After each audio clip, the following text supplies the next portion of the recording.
All right. Welcome everyone to TV Dinners. We are going to do a deep dive conversation this week. And I'm going to start out the show by saying first, there has been a lot of really good series on TV streaming services. This year has really been a good year for TV. Now, not everything was a success, but I feel like we have gotten a ton of entertainment out of 2022. And Hmm. as it comes to a close, I'm excited about what is in store for 2023. And I say that because I know that there's a lot of talk right now, and it's rightly placed that this year was also kind of the bubble bursting in streaming content. And it's true. In a lot of ways, the financial aspect of running a streaming service really kind of came to a head, if you will. And with all of the mergers and original content and intellectual properties being traded and put into bigger umbrellas and things like that, it's a little bit hard if you're a consumer of whatever content you're interested in to try to figure out and navigate. Where is it going to be? Is it going to be Westworld is suddenly pulled off of HBO Max? I mean, that was crazy. um and so it can be a little bit scary, but I just want to sort of reassure people that despite the fact that yes, it is a little bit chaotic in the world of streaming content, and with streamers, the big players, the Disney Plus, the HBO Maxes, the Paramounts, the truly big stuff, even the Amazon Primes. Look, they're not going anywhere. I mean, yes, there may be a reshuffling of content, but I had a very interesting conversation not that long ago with people who were hearing this news and were really suddenly afraid that perhaps there wasn't going to be the same amount or the same quality of shows being released across platforms in 2023. And that's really not the case.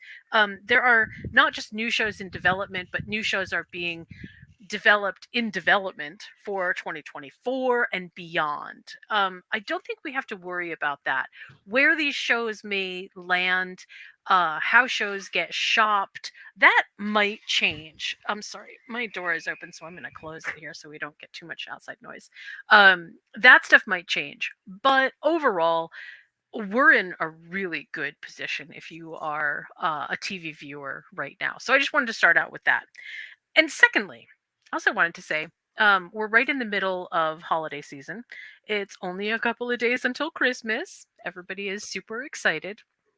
Um, and there's still a lot of good stuff that is coming out on TV via Netflix, Amazon Prime.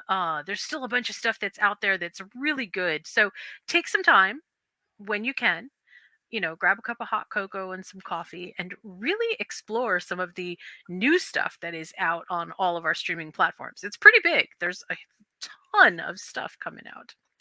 I'm going to introduce my guest tonight, who is the one and only and my favorite, or one of my favorites. Better not call you my favorite because somebody will get mad at me. Hey, One of Kinte my will say something about what? that. Yeah, right. Kinte is going to come and kick my butt. Uh, One of my favorite guests, Tori. Tori, how are you tonight? I'm good. I'm good. I am in the Christmas spirit. Tomorrow, Yeah.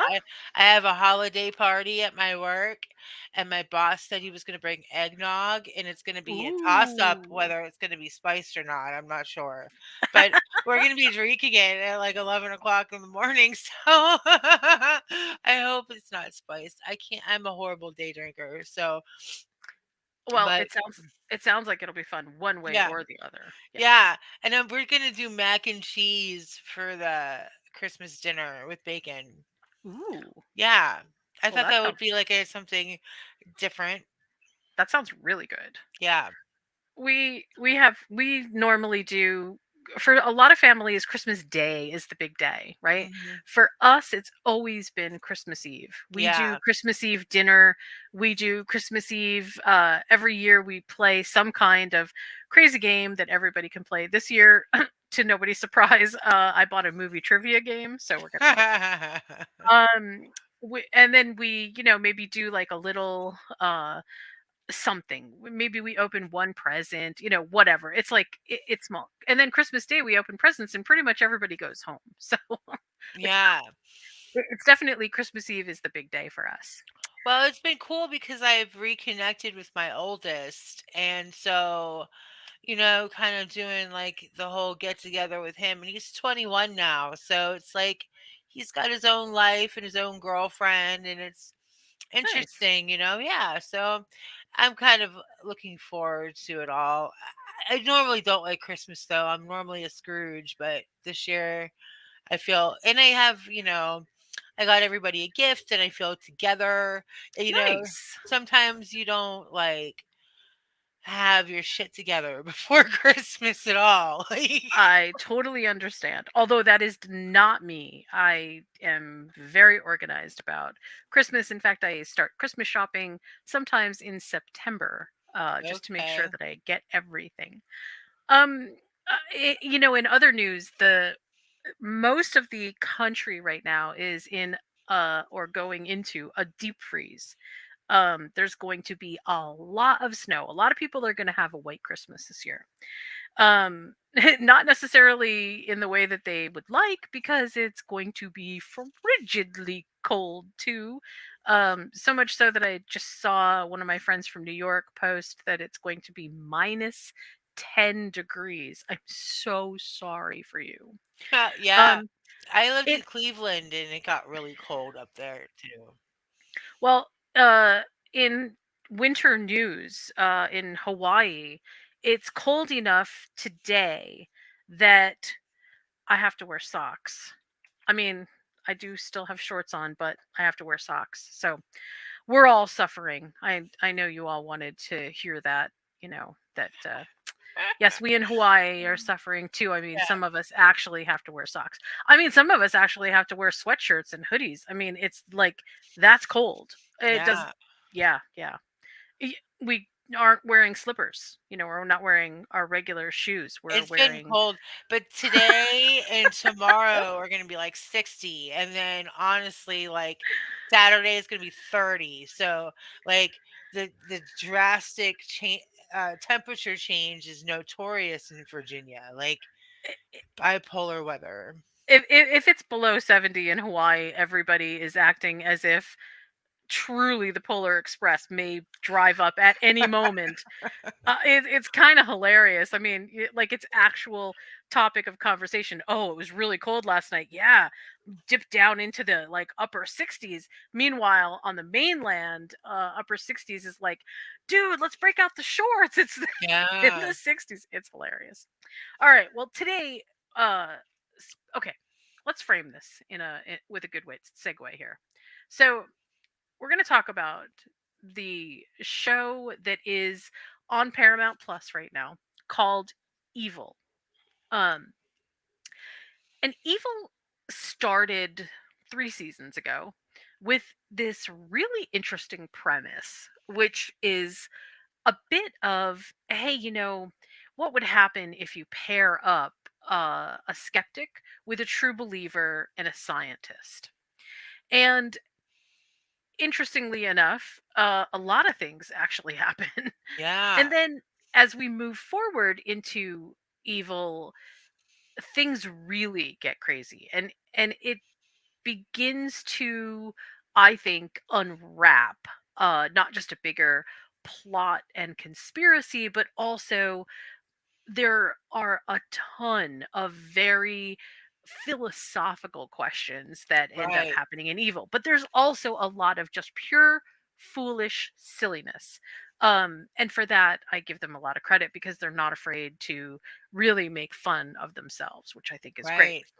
Right. um Evil is, like I said, it's in its third season. We know that it's getting a fourth season that was announced almost as soon as season 3 ended, which is kind of great. And there's a lot of interesting things that I think are happening now, that there is the fan base is a bit bigger and that people are exchanging a lot of information, that makes it a really cool kind of environment to be in. Um, and there's a lot of stuff that I want to get into, but one of the things that I want to get into is this idea that being a true believer is somehow lesser than, or possibly like you scoff at the true believer, but you don't scoff at the scientist. Right, right. That you believe in the skeptic, meanwhile the skeptic has their own huge baggage to carry.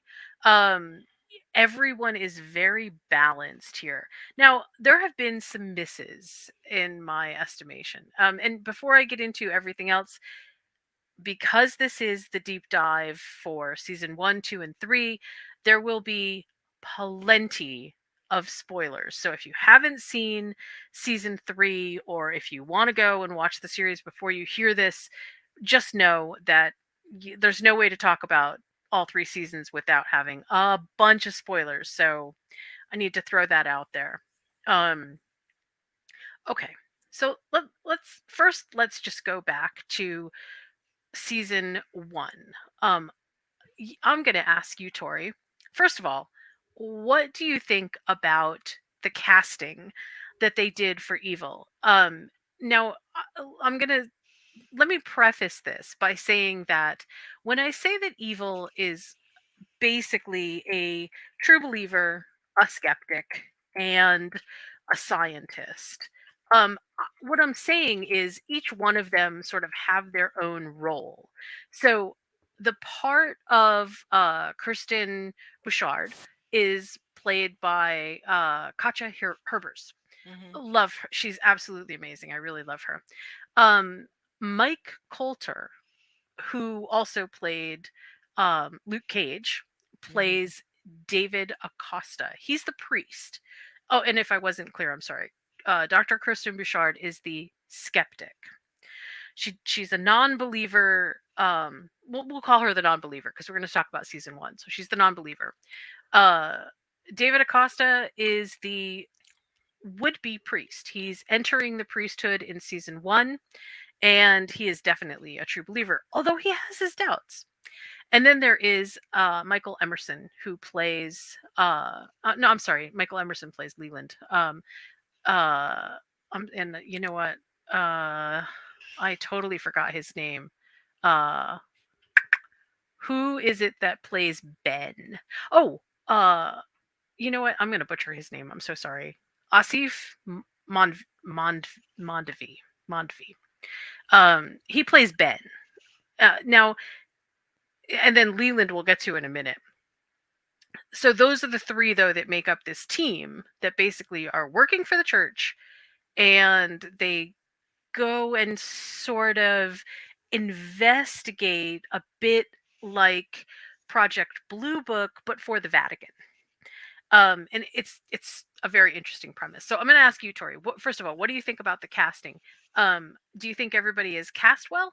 And Yeah. also, how do you feel about these individual characters? Just those 3 first. Yeah, I thought the casting was great. I think each one of them is believable in their part. So what I mean is like the priest seems like he could be a priest, like he's relatable as a priest and like Which is crazy when you consider that he's Luke Cage. right.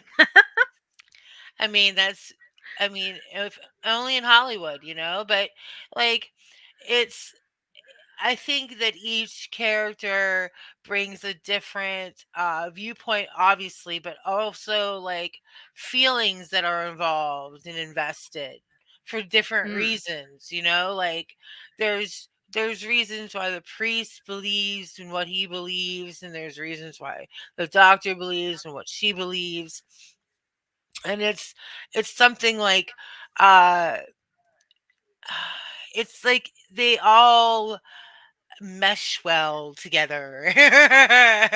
It it It's true. They do both, I think.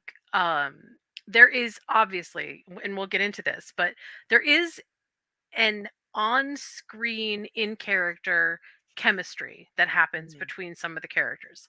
And that, to me, that was actually a really interesting angle to pursue. In fact, I almost used it in the would will they, won't they trope night that we had back on TV dinners a while ago. Um, because this one in particular, it what the will they, won't they ended up, with a lot of ambiguity about what really, not just what happened, but then what happens afterwards. But let's go back to the casting. So, Dr. Kristen Bouchard, she's the mom of a bunch of girls, and they are a rowdy bunch. I mean, a rowdy bunch. But you cannot watch a scene with them and not feel a kind of familial love. Like, it's just so eminently obvious. She would do anything for her girls. And what's interesting, I think, about that is it sets up this idea that everything that she does basically is for her family, whether it's protecting other people, because basically in the long run that also protects her girls, or whether it's just sort of the general idea of, hey, protecting people and showing truth is important. And then there's David. And David, to me, is kind of an enigma, um especially in season 1. And tell me what you think about this, Tori. In season 1, he's very conflicted because he has doubts about entering the priesthood. Mhm. And his doubts stem from, some personal trauma in his past, a relationship that left him, I would say, broken in a lot of ways. And it kind of spills out into his faith. And we see him kind of coalescing around different ideas based on all of these cases that he goes out on, right? No, so my question to you is, and because we'll get to Ben in a second, but my question to you is, how do you feel about the relationship between Kirsten uh, and and our priest, in the sense that what their chemistry kind of comes together to bring? And I say this because I think that this is a really integral and important part of telling this story. It may not seem like it, and we'll get to the supernatural stuff later, but this particular part of the storytelling feels like it is just the center of the universe for evil, is the relationship between Kristen and David. What do you think? Honestly, I don't see it as a sexual thing. Maybe a little Okay, so undertone. Like, chemistry I don't. chemistry doesn't have to be chemistry doesn't have to be sexual. I just wanted to make No, sure I that know, we I clear know. that up. I feel like it's more of a family bond. Like, Really? yeah, like, brotherly, sisterly, maybe. Like, maybe he's kind of teaching her the ropes, right? Like, he's kind of like, this is what I do. And like, cause she wasn't really, she got talked into doing this, right? That's true. Okay, so, like, it just always seemed to me that, like, he was kind of her mentor a little bit, like, this is how things work, and this is how the company works, and, like, he's the HR kind of, like, so I don't know. I I feel like their chemistry is good together, that they, feed off each other in a good way. They can bounce ideas off each other, and their communication is good, which is very important later on, because Well, things get weird. y- yes, things get very weird. Um, in fact, okay, let's talk a little bit about some of the original um, evil plot. So, originally, when they the very first, let's start with the very first one, and then we can kind of progress through this. So the very first episode of Evil is called Genesis, fittingly enough. It's actually called Genesis 1, so in the beginning. And it kind of sets up this sort of idea that, hey, there's a serial killer who may or may not be possessed by a demon. Is that real, or is he just a psychopath? And that kind of sets up the stage for everything after that, which is is it supernatural, or is this explainable by science? And at this time, Right. we can bring in Ben, who is kind of like the team scientist. He's the here, let me debunk this for you if I can. Now, well, actually, we'll let this progress as it progresses. But in the beginning, we have a lot to kind of dissect. We investigate miracles. It feels a little bit like there's maybe some Lazarus tones going on with the girl that comes back from the dead.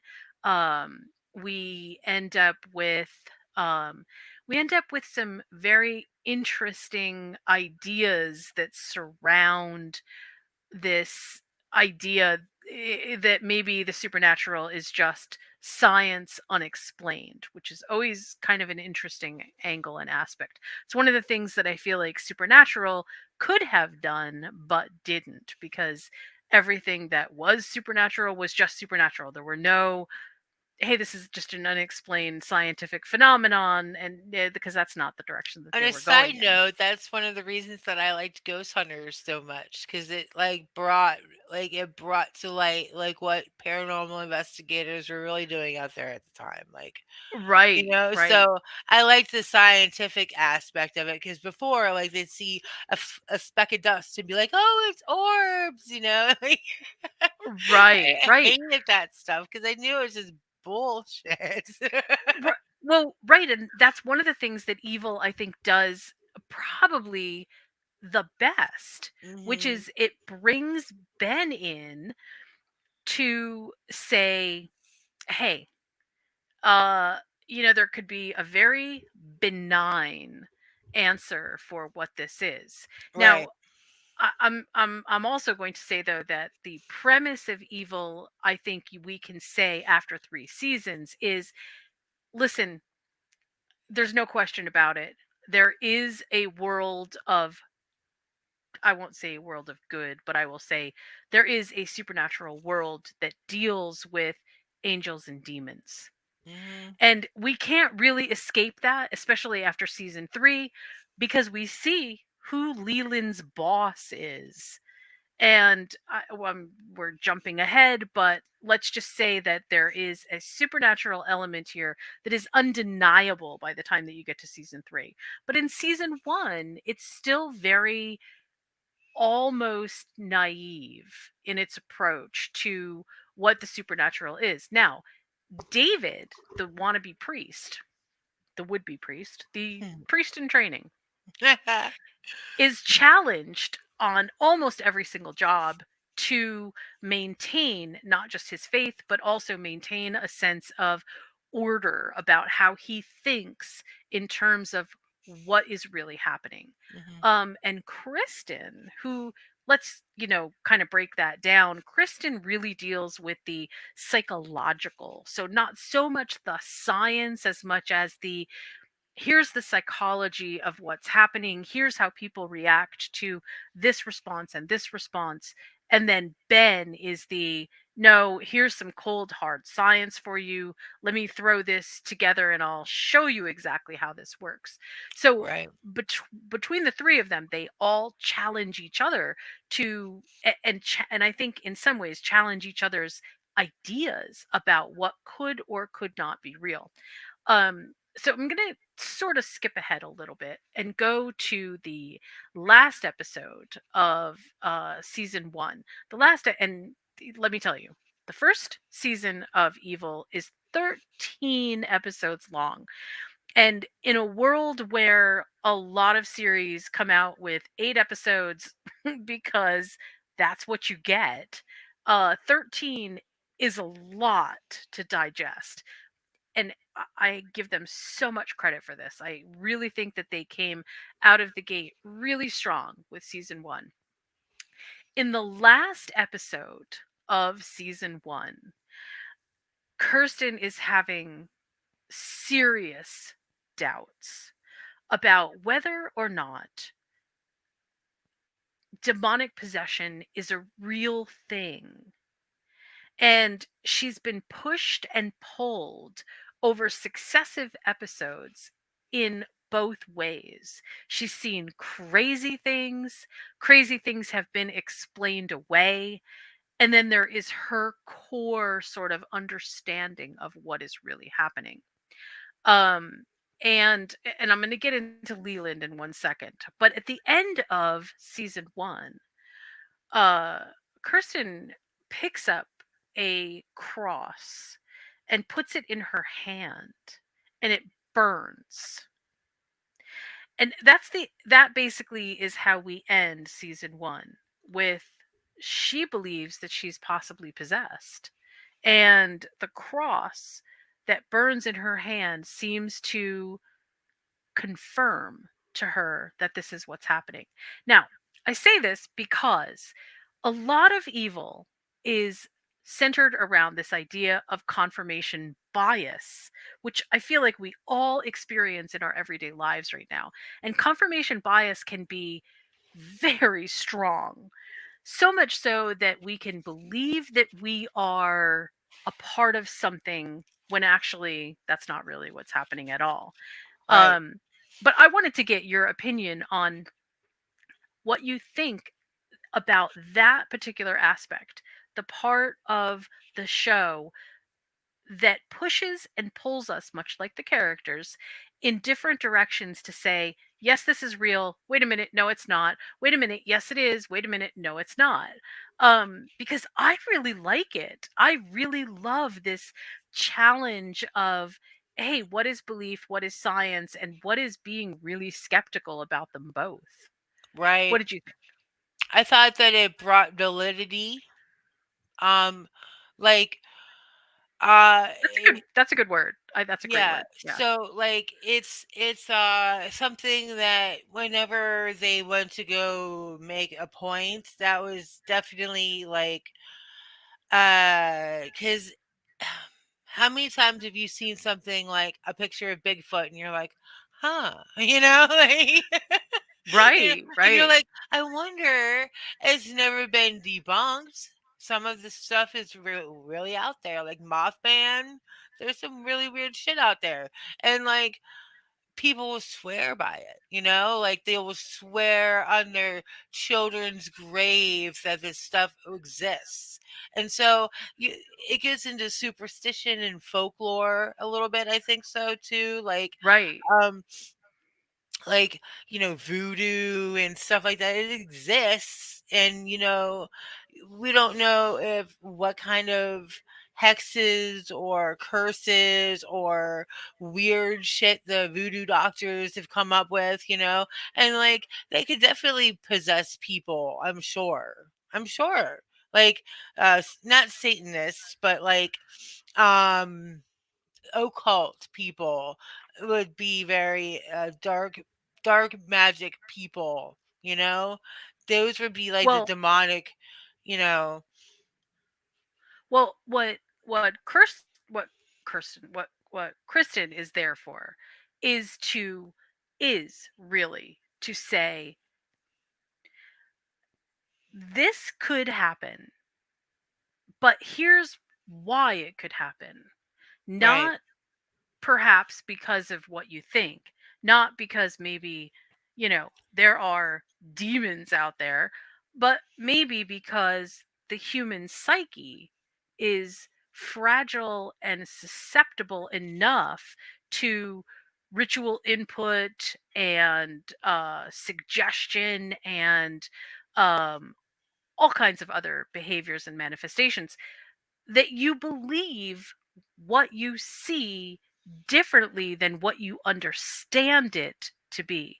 And Hmm. the whole journey of Evil season 1 was one to, I think, set up Leland Townsend as just, man, shout out to Leland Townsend, okay?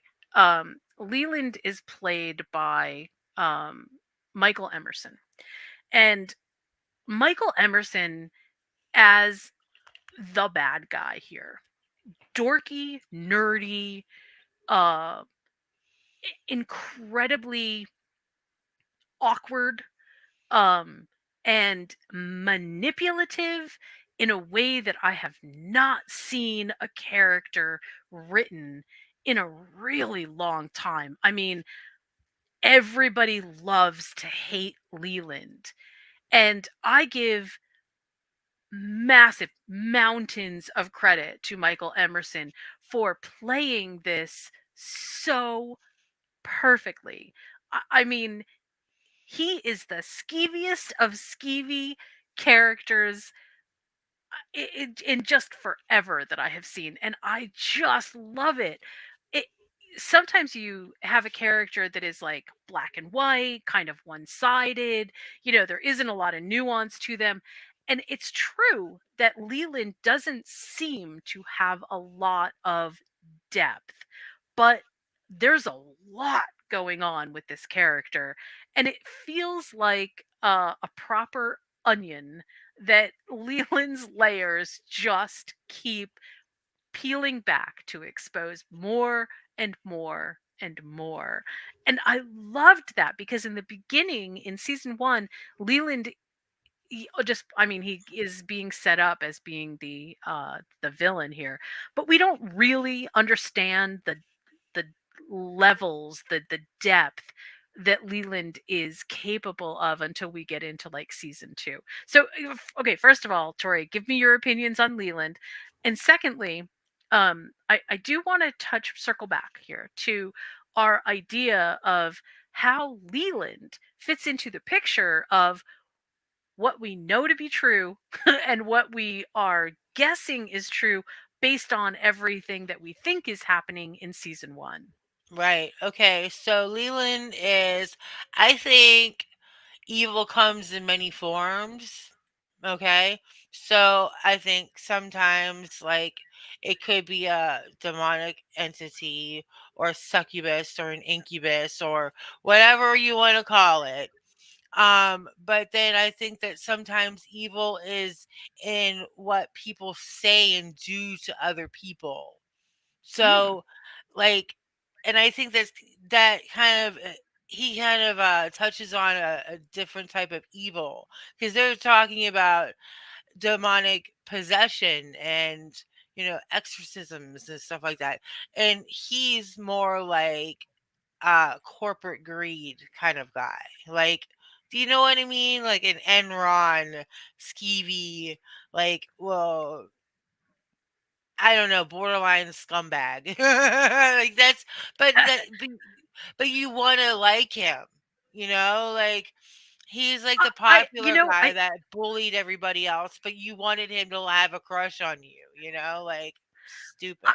I think in the beginning when we are introduced to Leland, and this again, I give the writers a lot of credit for this because in season one, I think that Leland comes off as being a guy who has overstepped and thinks he's being so manipulative, and you just can't wait for him to mess up.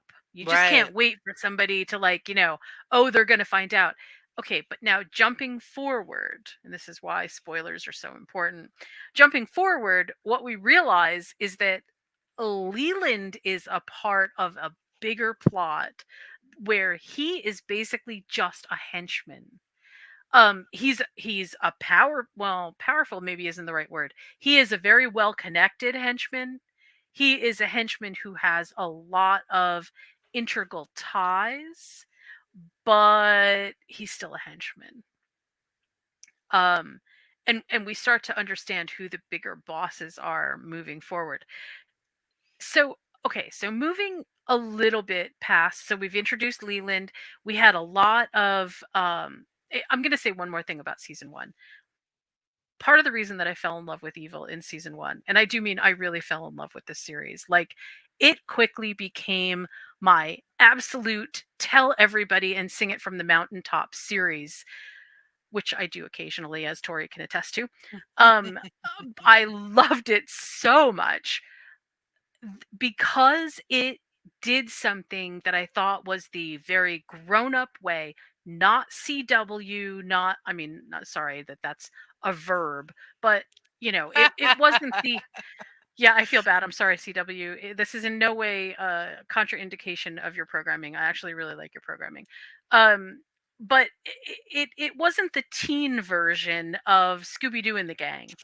It Right. was a very adult and level-headed look at the philosophy behind religion, ritual, skepticism, science, and the world around us and how it affects us. How all of these things meld and merge into us questioning the world, us questioning our own beliefs in the supernatural, our understanding of urban legends, our understanding of what it means to be possessed, our understandings of deeper psychological psychosis as they relate to who we are. And for These are that, again, these are fundamental questions, like these are like exactly. these are these are these will make your life and your view of the world completely different if you see it in a Yes. different way. Yes, and part of the reason that I was also enamored with Evil from the beginning was because it turned some ideas that I had on their head about how people. I have to say that watching David's journey to the priesthood changed my entire understanding of, look, why does he want to keep doing this despite the fact that he can see, that these things that he thinks exist don't exist. Why does he continue with this persistent belief system which seems to hurt him sometimes?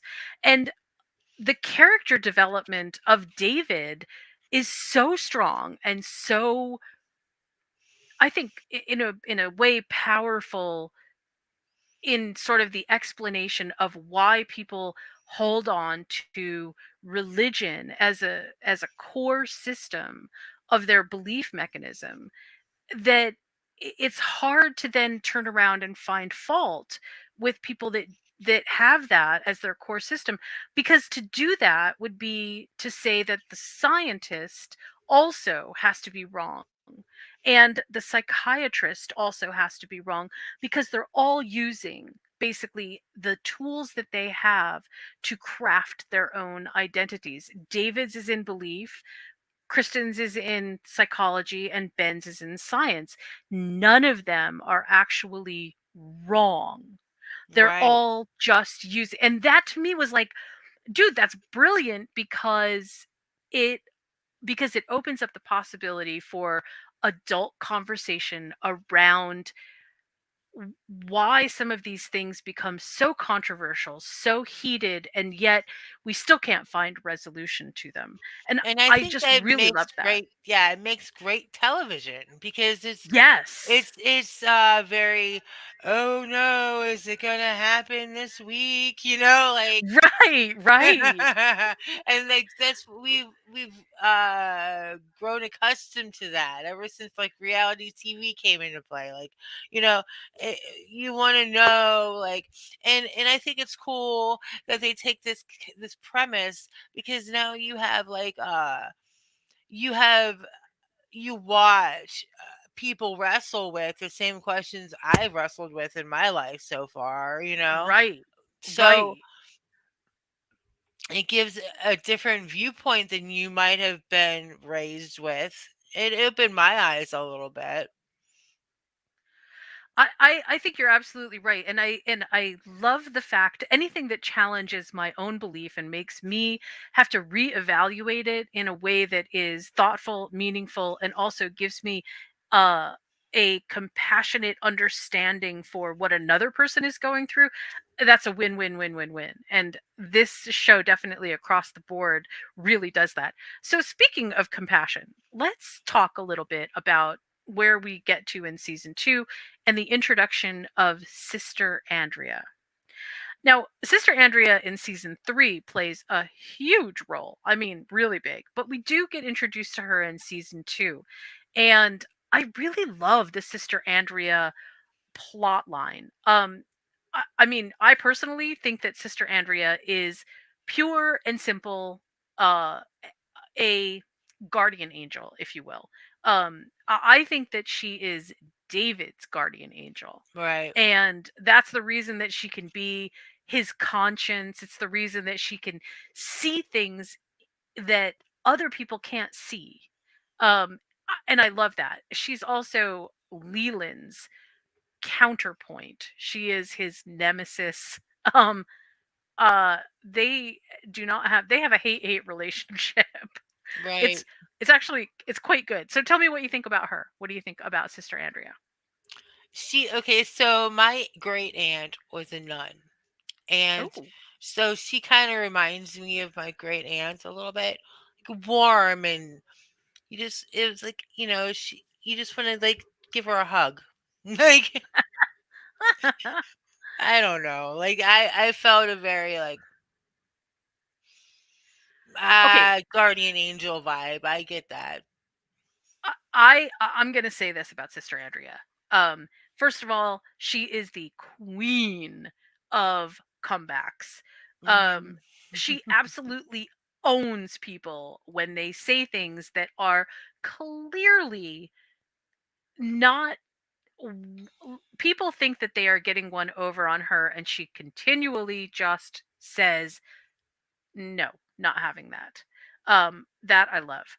The other thing, though, that I love about her is that she has a clarity into the belief side, so the David side of things, that is not just unwavering, but is crystal clear.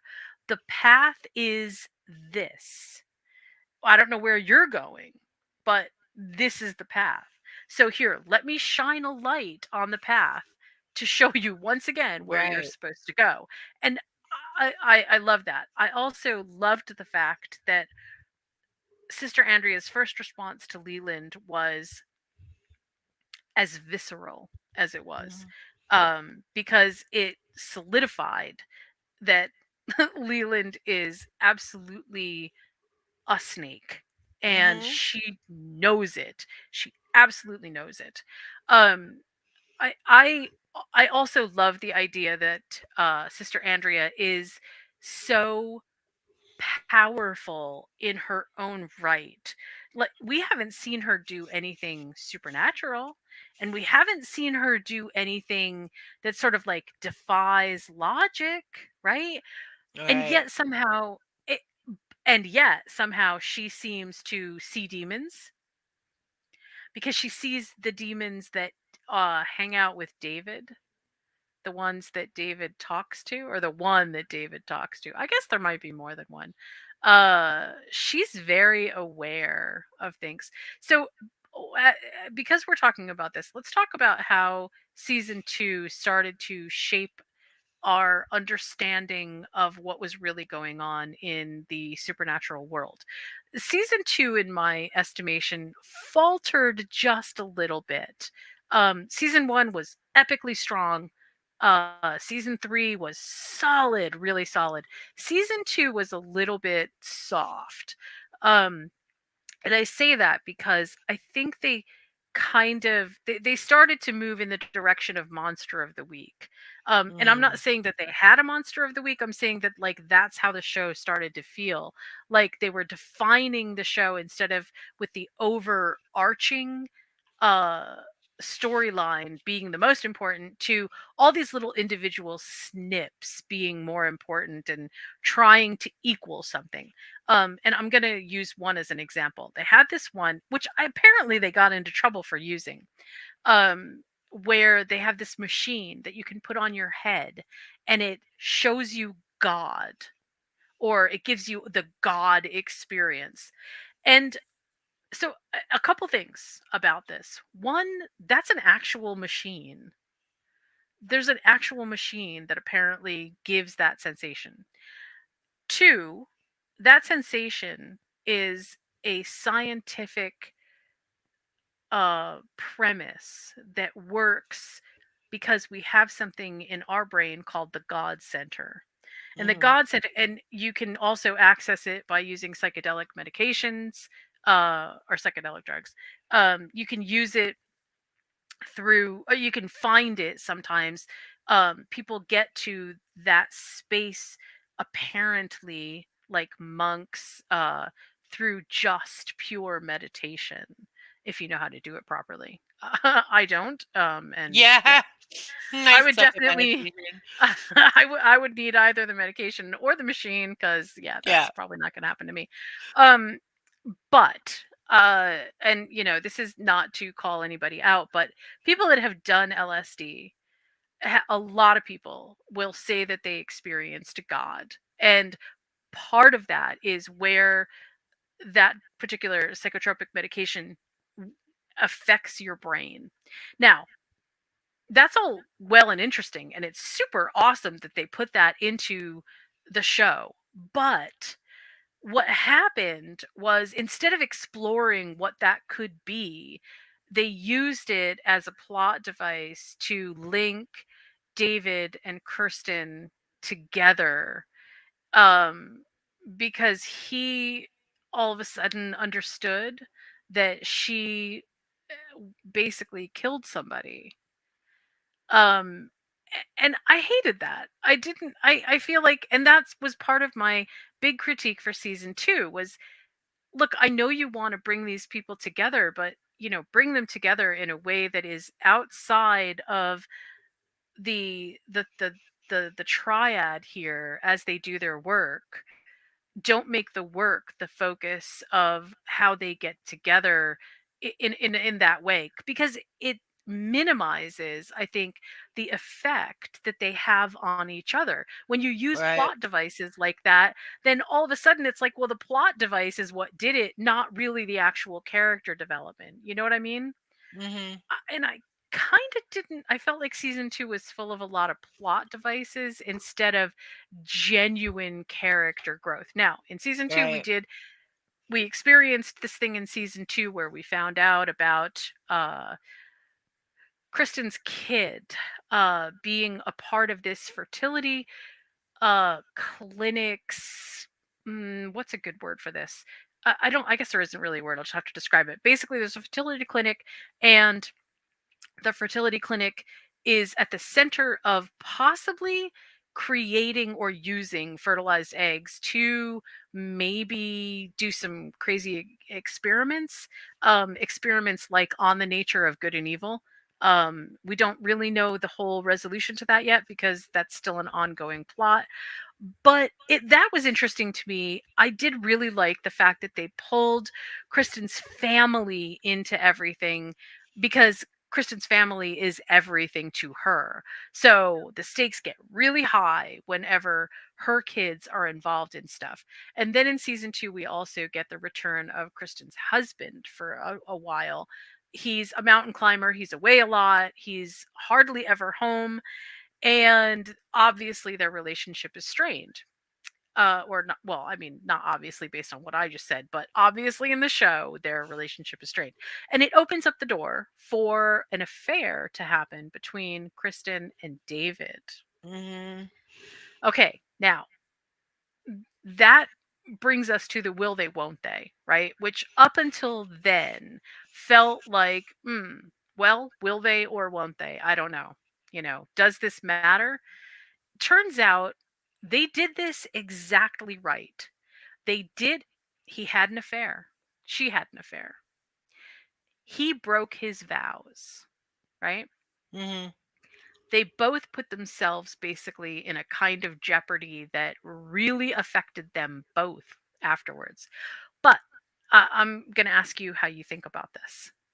But I think that it really set up, that conflict set up so much good plot stuff afterwards, because instead of focusing on the two of them and making them all awkward and, upset around each other, they started to like make the things that each one of them going through individually, all of the little cracks around the edges around that behavior. Kristen obviously didn't want to tell her husband, was, hiding things, and that affected her marriage to him. David literally started seeing demons who Right. dressed up as Kirsten, right? Or Kristen. I keep saying Kristen. Who dressed up as Kristen, who put on the Kristen skin and said, "Tempty, tempty, tempty." Um, so what did you think about what did you think about that and that plot line? I think that you were right. I think that it did open up a good avenue for some really good plot twists. Um, it used a classic trope to lure you in with the whole thing too, and that's always a good thing whenever you can, you know, will they, won't they? When I said that they were Right. like brother and sister before, I meant like in a mentory way, like because I don't think Kristen had ever met anybody like him before. Oh, I agree. Yes, I agree. And So, and, and I think she looks at David as both a mentor and as someone that she thinks can fulfill in her something that she feels like she isn't getting. But what she's really missing is not the man David. She's missing David's unwavering belief in something, because yeah. Kristen doesn't have that, right? She wavers in all kinds of ways, and I mean her family is the one thing that she believes in and completely stands behind. But really dissecting that, we haven't even talked about Kristen's mom, who is at the center of the Leland plot as well. And Kristen's mom is subterfuging lots of things in her family, creating doubt with her daughters, telling her daughters to not do the things that Kristen is saying that they should, and also planting all kinds of doubts in their heads about both mom and dad and belief in general. Um, I can see why this becomes so integral Hmm. to the two of them. David thinks that he can find in Kristen something like what he thought that he didn't give his past girlfriend, and I'm so sorry that I forgot her name, but the one that he pines over right now. But that's not real either. He can never do that because that's in the past. And so Hmm. he can no better use Kristen than Kristen can use him. And I think that they figure that out pretty fast, but then they just keep like they're in orbit around each other. They just Right. keep like getting pulled toward each other, and then they have to break and go, no, no, no, no, we can't do this. We can't do this. It's funny in some ways. But I really love that. I feel like that was really well told. Um, Okay, let's talk about Leland again. let's let's move into the Leland is an actual demon plot line. So in season 1 and in season 2, we don't know if Leland is a demon, right? We are Hmm. completely in the dark and have no clue. Well, I shouldn't say we have no clue. We keep getting hints that these things are happening, and the team suspects that, something's going on with Leland. Leland threatens Kristen's daughters, which obviously to Kristen is a big no no, and she goes on the war path to try to bring Leland down. There's also a part about where Leland helps a murderer get off, and in the end, Kristen ends up killing that very same person. It's big. There's a lot of stuff that's happening in there. But let's talk a little bit about how the what I thought would be an absurd story. I mean, I really thought it would be absurd to think of them working for actual demons, and I don't feel that way at all. I don't. The way that they have set up this story, everything feels so plausible that it's like, yeah, I get it. I totally get it. It just even watching Leland's boss turn into a demon did not make me feel like, okay, now the story has lost all of its convincing aspects and I no longer even want to watch it. Instead, it made me feel like, okay, so what's happening here? How are they going to explain this? So How did you there think? okay, there's this book that I read, and it was called Happy Hour in Hell, okay?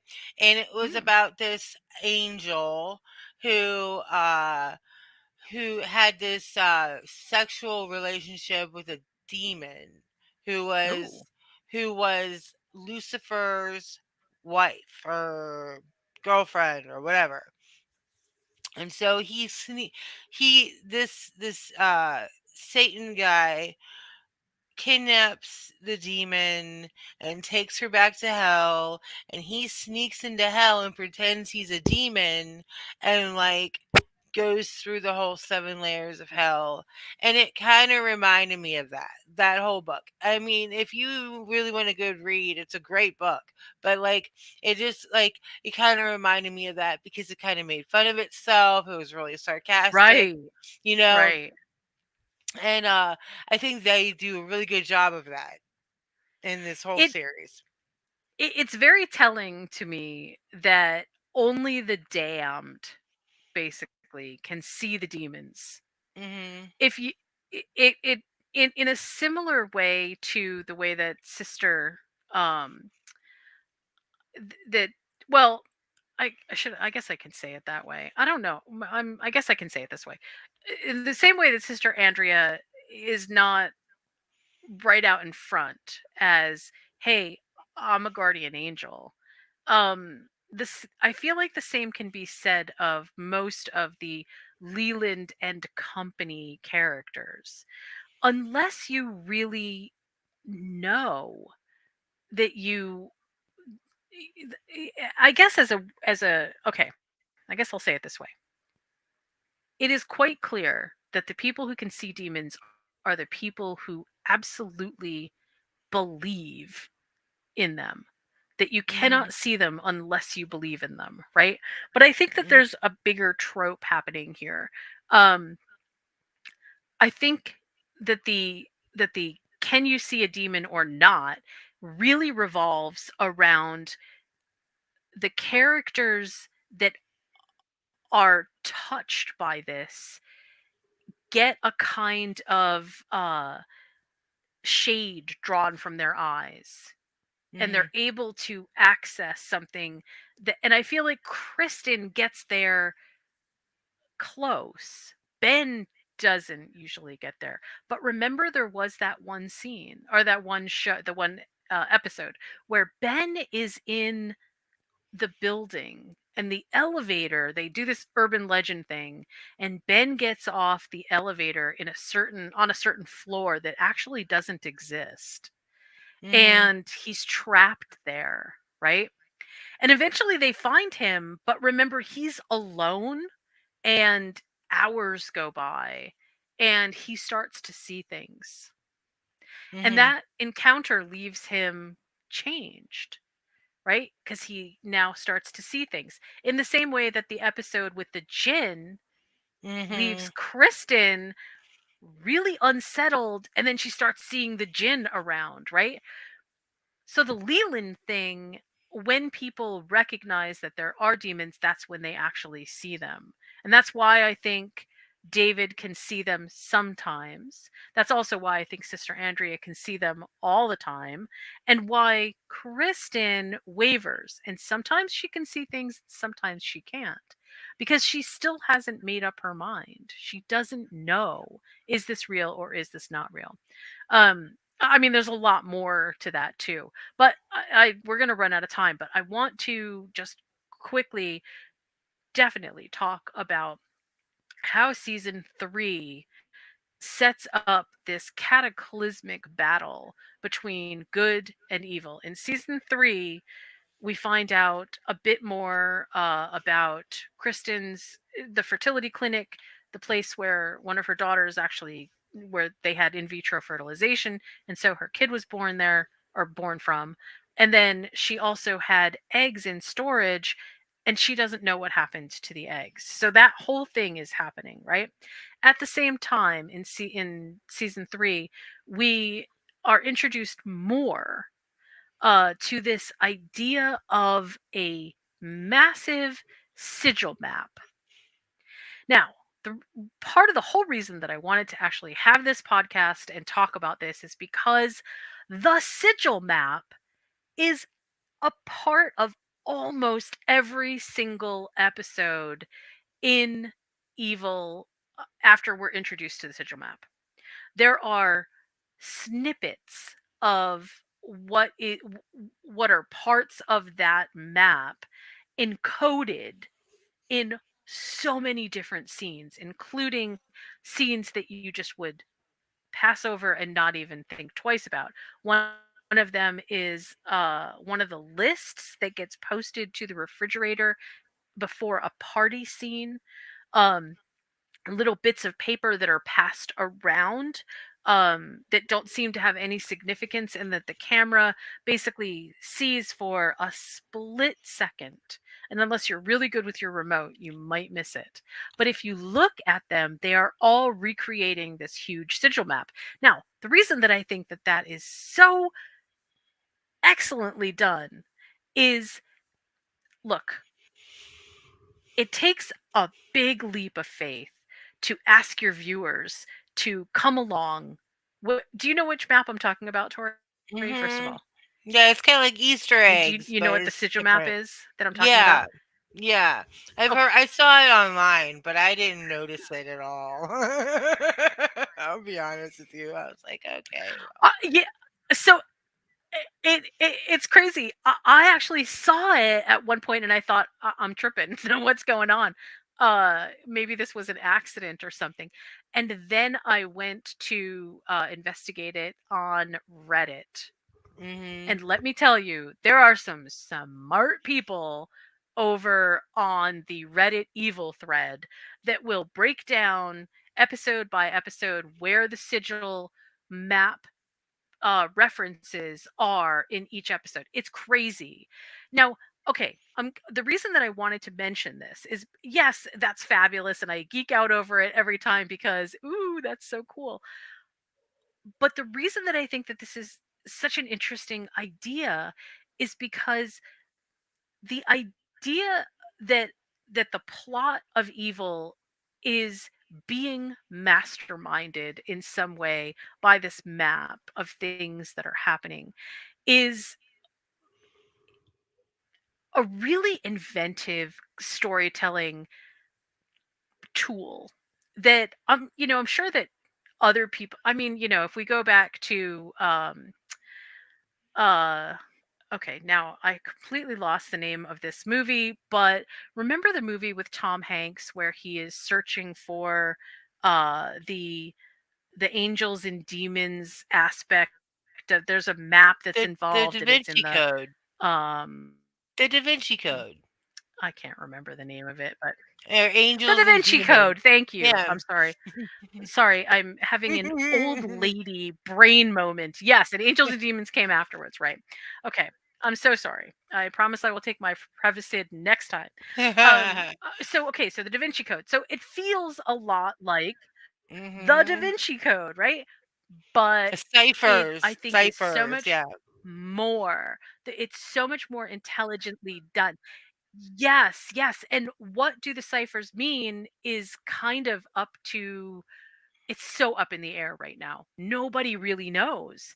It's a huge question mark, and it creates among fandom, it creates a touch point of discussion points that really set this show apart. So not only is there sort of like this intellectual aspect of the philosophy and the psychology and the ideas behind belief and religion and science, and there's also this very geeky code situation happening which kind of tie everything all together. This show is so smartly done. Um and very powerful in a way that I think is rare to see on TV. It's just rare. I'm not saying that it can't happen with others, but evil doesn't pander to people and their beliefs. Right. It Mhm. blows the doors wide open on things and says, "Here, you can come and investigate all you want. This is what we're telling you is going on." um and again, I just love it, and some things have very specific scientific explanations, and that's awesome, but then other things are left wide open to question, and each person gets to interpret them. I really, really cannot highly more recommend this show than I already have. So, give me some final thoughts. What are your final thoughts after watching season 3? What did you think of the way that they ended it, and what's your feeling here about what has been happening? I didn't finish season 3, so I'm, like, Oh, you mid-season didn't. 3. Yeah, so it's Oh no. okay. Oh I'm no.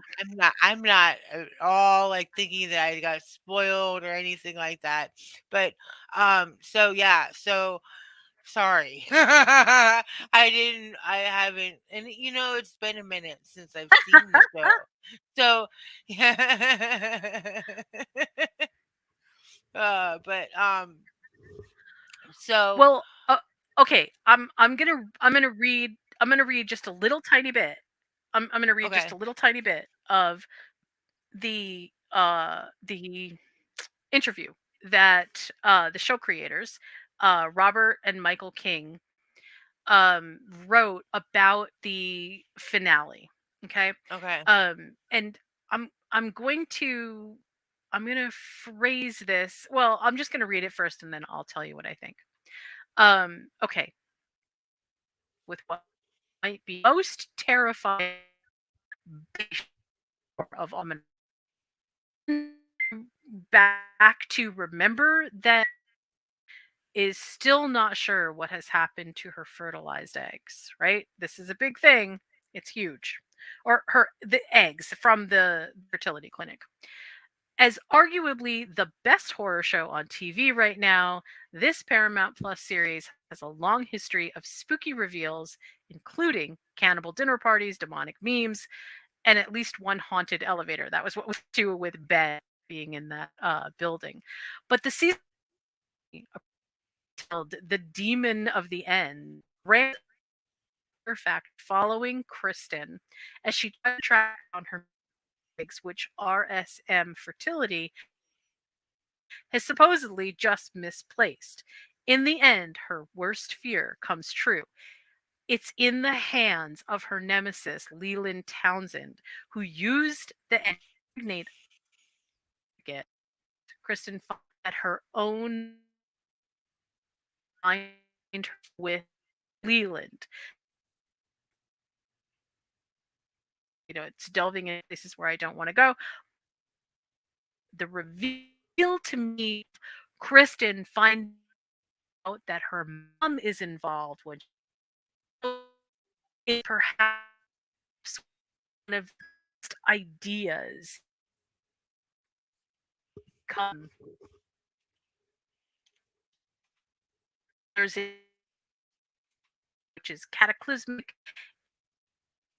and her. And I just this is that can break a person, like really break a person. And I kind of love that. I mean, not that I love that Kristen would be broken. I love the idea that they are going there, that they are not pulling any punches. So okay. there we go. I sorry, Tell me what yeah. you think. Oh man, I wish I could tell you, but like you were cutting in and out, and like I was only catching every third word, so, like, I'm not really sure exactly what you Oh, I'm so said. sorry. No, it's not your fault. I don't know if it I'm was so my sorry. computer or if it was your something happened. It was paranormal. That's I'm gonna blame aliens. But Well, no, I think we that know that okay, go we know ahead. I'm there's a sorry. demon. We know that there's a demon. We know he's controlling things in this big office building. We know that Leland is part of it. We know Leland has basically created a child that was Kirsten's. We don't know why. And we know that at this point, Kristen's mom doesn't know the entire scope of what's going on, but has been a willing participant all along. Um, that's pretty big. And, to everyone else out there are so many, and I mean so many subplots that I could get into. Mhm. I mean, there are, you know, dozens and dozens of subplots. So there's things like there's a shrunken head in the plumbing. uh, there are things with Ben where he joins a cult and gets inducted into the cult with a goat. There are so many things happening in this series that it's difficult to sort of like put a fine edge on all the things that are going on. But it's excellent all together with all of the pieces that I just mentioned, and if you layer on top of that really excellent character development, this show is just good. I mean, good like you probably haven't seen. It's well worth watching. What do you think? I definitely think it's well worth watching. I think that it definitely will make you, if you don't already believe or if you're teetering on the edge of one or the other, it's right up your alley. Yes, lots of skepticism, lots of big questions, lots of over the top assertions about demons and ghosts and jinns, and I mean all kinds of things. It again, I'm going to go back to this kind of idea that it's supernatural for grown-ups. Mhm. It further explores things that we could consider supernatural and gives us a couple of different options about how we want to think about things. I really love it. Absolutely love it. So, Tori, I first want to say thank you so much for joining me tonight. This was really fun. I know I did a ton of talking, but I had so much to say about evil. Um, Thank you for participating, and tell us if you have anything on the horizon. Well, I'm still kind of looking for a co-host. So, if you like to talk about off the wall topics dealing with horror or like mm, like sci-fi comic related geeky stuff, give me a shout. Because I'm looking Okay. for, yeah, because I'm looking for this co-host. I don't know if maybe I'm making up this perfect co-host and I'm never gonna meet this person. Thanks, Josh. um, but then, so yeah, but that's, I had an interview with this new and upcoming director, Joshua Brucker, and that was pretty cool. And I'm going to re interview him because he just released his movie and he's really excited about it. So I'd like to plug him in and stuff like that. So, yeah. Um, just other than doing this show with you and our Doctor Who show with me and Josh, uh, Tori discovers the TARDIS, and it's every Monday nights. It hasn't been the past couple Monday nights, but we'll be back. And I'm definitely enjoying this journey. I'm I I definitely see the allure of the show. So, but other than that, no, nothing else. Nothing else. So Josh is turning you into a Whovian. I like Yes, yes, this. slowly but surely, yes. Awesome. Very awesome. Good job on both scores. Yeah. Okay, and you can find me in a couple of different places. One, you can find me. I have to tell my producer to do something here. So I'm gonna say this first, and then I will make my announcement.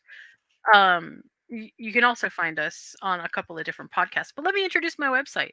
Moviesandmeals.com is my website. That's where I create awesome ideas for food and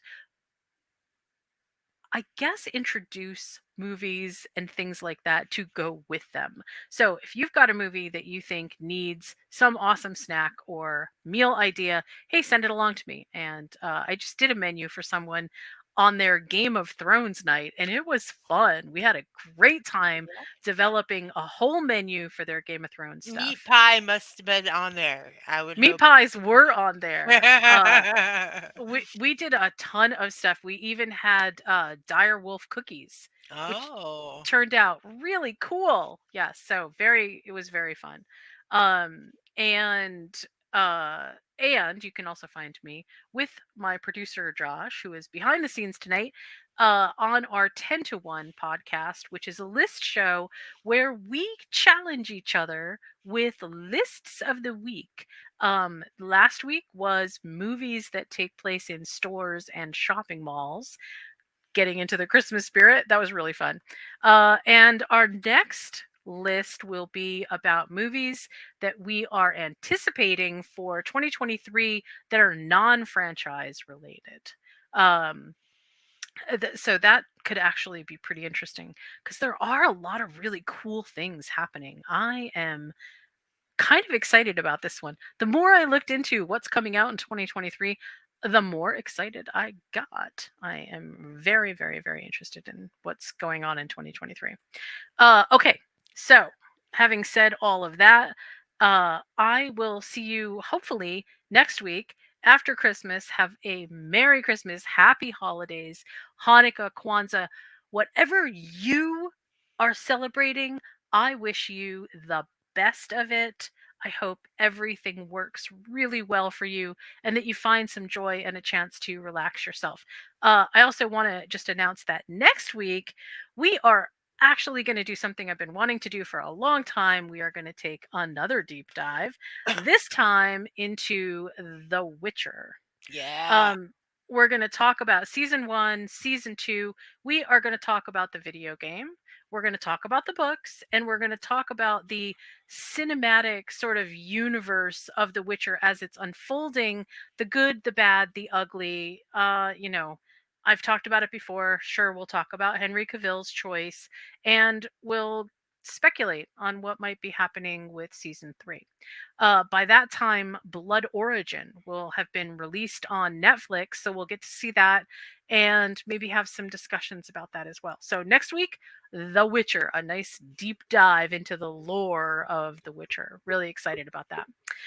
I will see you soon on our next podcast, and yeah, have a happy, happy, happy, happy holiday.